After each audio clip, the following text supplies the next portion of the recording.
This is my very first devlog for my survival game Stone and Claw, a multiplayer game where you can play as animals from the early Cenozoic era. In this video, I'm going to cover the first 3 months of development, struggles, standout features, and my ultimate vision for Stone and Claw. Growing up, I loved dinosaurs and other prehistoric creatures. I loved the Walking With series and learning about paleontology. As someone who enjoys animal survival games, I saw there was tons of games about dinos and modern day animals, but there was hardly any about Cenozoic creatures.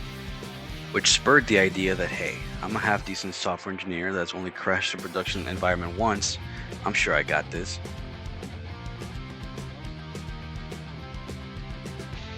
Step 1 was choosing my game engine. There was really only 3 that I was considering: Unreal, Unity, and Godot.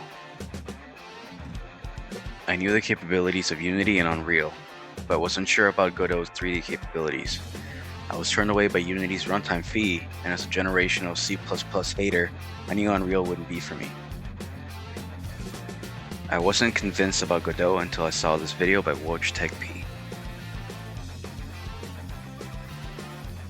Pleasantly surprised and loving the fact that the language is very close to Python, I jumped on Godot. Then it was time to do research.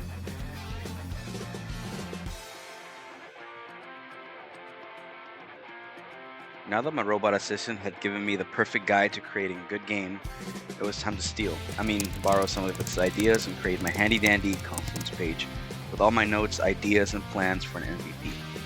So what do I want to accomplish? Here's my plan. 7 playables in the beginning: omnivores, Neanderthals; carnivores, Terrorbird, Smilodon Populator, and Direwolf; herbivores, Doedicurus, Megalosaurus giganteus, and Procopton. One of the first things on my MVP list was a sentient tracking system. Let's take a look at the state of it.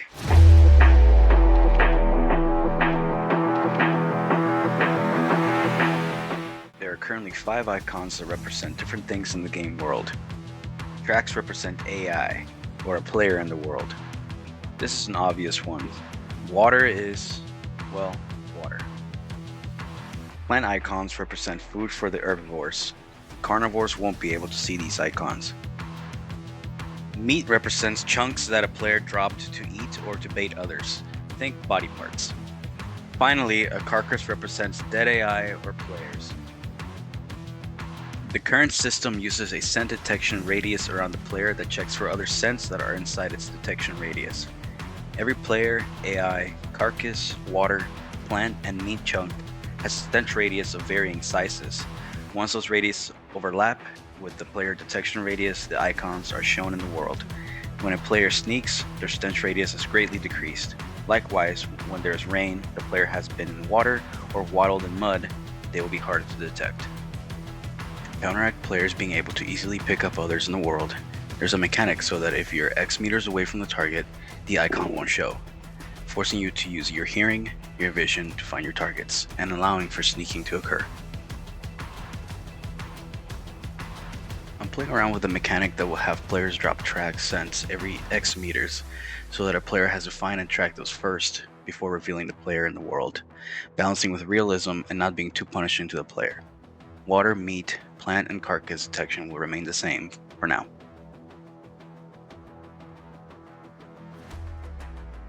I drew inspiration for the idea from a Reddit post that I found to be very genius, and I will link in the description. Now let's take a look at the hunger and thirst system.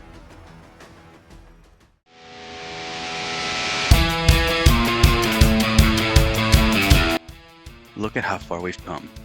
The hunger and health system start off pretty basic. Drink water and eat food to replenish your stats. Rest to recover stamina. I wasn't happy with this, so I added more. The current system introduces a weight factor, where your player can be underweight, normal, or overweight, and having trade-offs for each. Being in a constant state of starvation, less than 30% of your max hunger, your player will slowly lose weight. Furthermore, starving players can only passively recover up to 75% of their max health. Weight directly plays into the attack system that has a formula that takes your base attack and adds a multiplier based on weight. On top of this, weight factors into how much damage you're able to take. simulating how fat and muscle dictate how hard you hit and how much damage you can take. Future updates will have you lose more stamina per attack and when you run while being overweight. Being underweight will make you faster and have more stamina. The goal is to have each player of the same species feel different based on different conditions.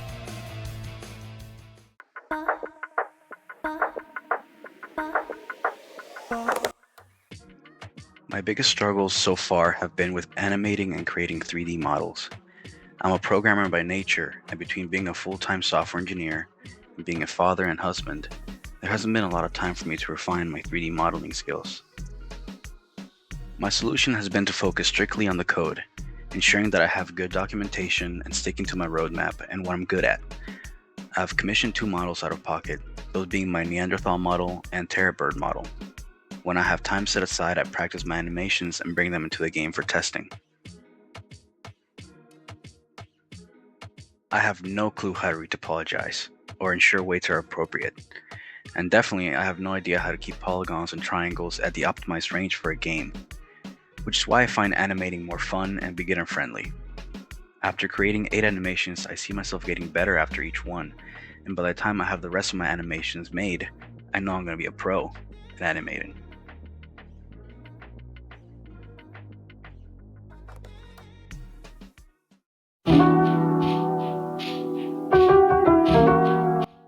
My vision for this game is simple.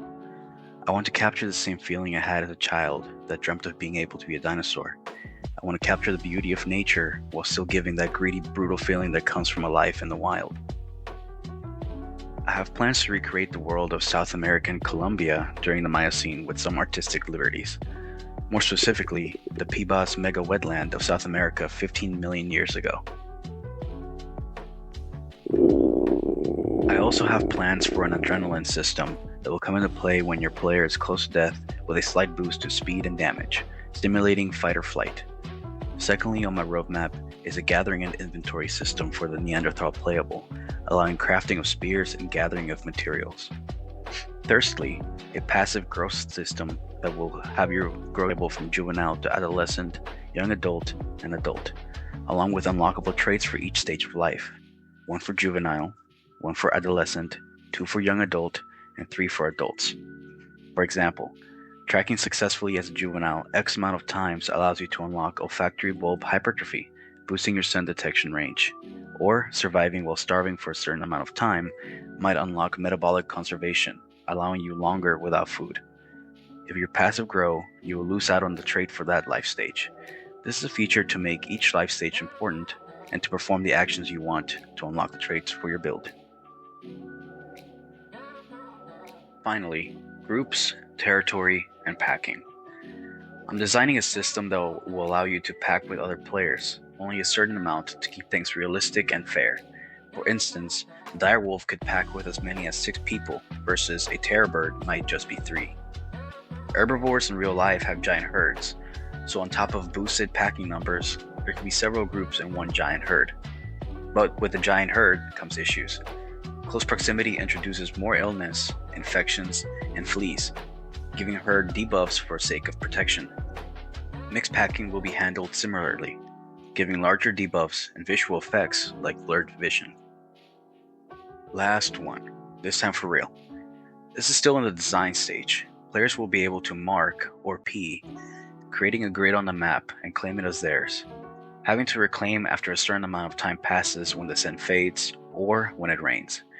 Just like in real life, another animal of your or another species can mark or challenge you to take over your territory, leading to organic territorial disputes, hopefully. A single player will only be able to mark a certain number of grids, where a pack can lay claim to more. I have several more features that I have designated as future considerations in order to avoid scope creep. Getting this game to MVP is incredibly important to me, and I'd rather deliver a fun, polished game than a feature-packed, bug-filled mess.